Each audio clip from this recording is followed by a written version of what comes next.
Now a look back at an extraordinary event that happened 25 years ago Friday. Hard to believe. October 17th, 1989.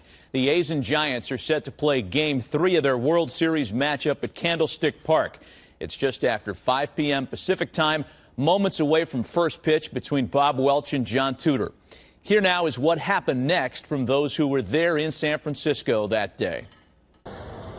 We go back to Game 2. The score was 5-1, but there were two key plays early in that one as well. I had led to Tim McCarver, and he is analyzing one of the key plays in the second game. Well, you don't often think of key plays in a 5-1 ball game, but let's go back to the top of the third inning. Will Clark, the batter, the Giants. I'm listening to him, and I'm getting ready to make the transition over to Jim Palmer and talk to Jim about whatever it was we were going to talk about. So that's the last thing that I can remember before all hell broke loose. And he fails to get Dave Parker at second base, so the Oakland A's take. I'll tell you what, we're having an earthquake.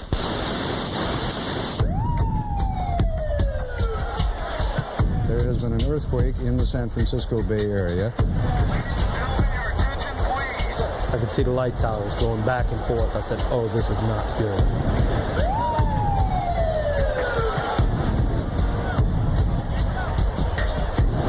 All right, Lord, I heard you.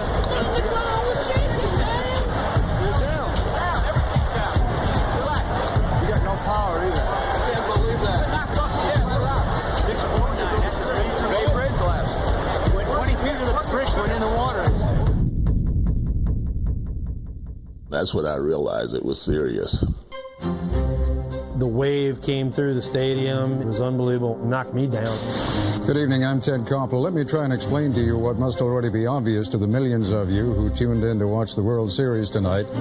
Next thing I know, we were talking about the bridge, stuff at the marina, and then you know, oh man, it's, why it's up here, it's serious. An earthquake has been causing apparently some considerable damage in the San Francisco Bay Area. Your attention, please. Your attention, please. Today's game has been postponed. To repeat, there has been an earthquake in the San Francisco Bay Area. My most vivid memory of the whole situation was looking back and seeing the A's and Giants walking off a Candlestick Field with their families in tow. We tried to get out as soon as we could. We never showered. We just gathered all the family. It's a tragic day. Baseball is second. We're back here in the production truck, and it's funny. I think everybody at first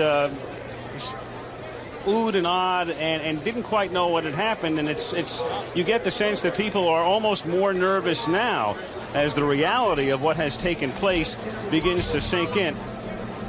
It's just before sunrise, and there are no lights, and there aren't any traffic lights. It's almost like the city had been bombed. It was wrenching. It was depressing.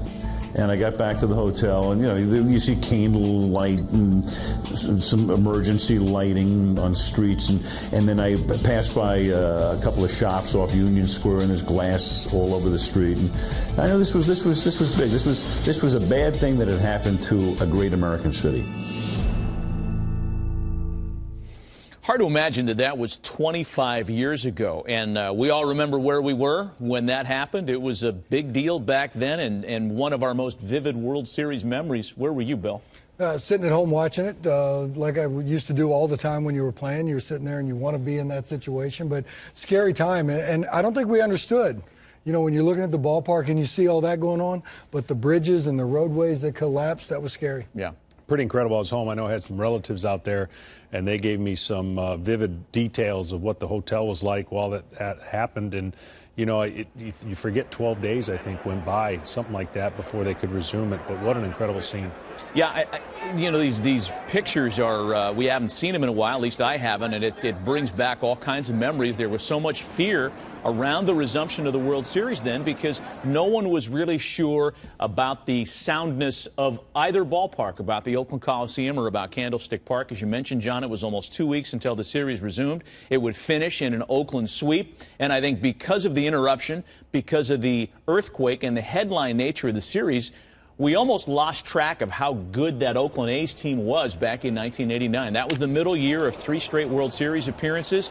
They dominated the regular season, dominated the Giants. Will Clark will still talk about that along with his earthquake memories, and it was the only one of those that the A's were able to win. Yeah, and rightfully so. We shouldn't have probably discussed how good that team was in the middle of an earthquake like that. But 3 years in a row, they got it handed to them by the Dodgers. They got it handed to them by the Reds. But they certainly took care of business against San Francisco, whether it was 12 days in between games or not. That was a good ball club for those 3 years. Yeah, the hitting was unbelievable. And then you just would have never envisioned that the Dodgers could have shut that hitting down like they did. The one infamous swing by Kirk Gibson changed the whole series, and the Dodgers go on to win. Yeah, lose to the Dodgers, beat the Giants, and then lose to the Reds the following year, one that was almost just as improbable as the Dodgers loss.